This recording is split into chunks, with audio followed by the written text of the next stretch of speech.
But I want to know a little bit more of like when you're in the cell, right? What goes through your mind exactly? A lot of it is I kind of reflect back before I like start saying anything on the pitch in my head, and I kind of glance over at my notes, like what I have down for them, and then kind of what I had, like what they do, and like if they got kids or just something like that. I'll kind of like look over at that, and then I think about how they've acted, like their personality, their body language, that kind of thing.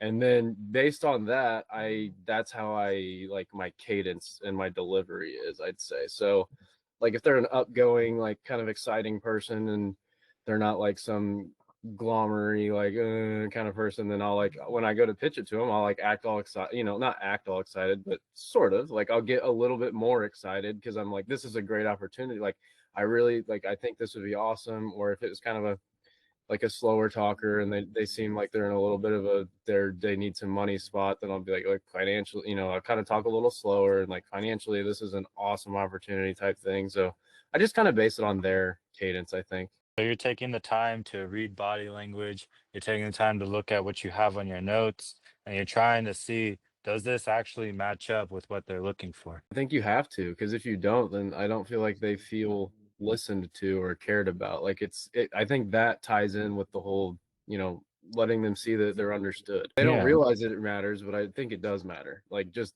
human psychology matters. And that's really good that you're reading, right? You're taking the time to read them and you don't care whether that's like a good fit for them or you don't care if it's like you're not assuming anything is what I'm trying to say. And that's what a lot of closers they get into the state of assuming things. And I've said it before where if you assume something, it makes an ass of you and me. And so Yeah. try to assume nothing, right? And you're doing really good with that.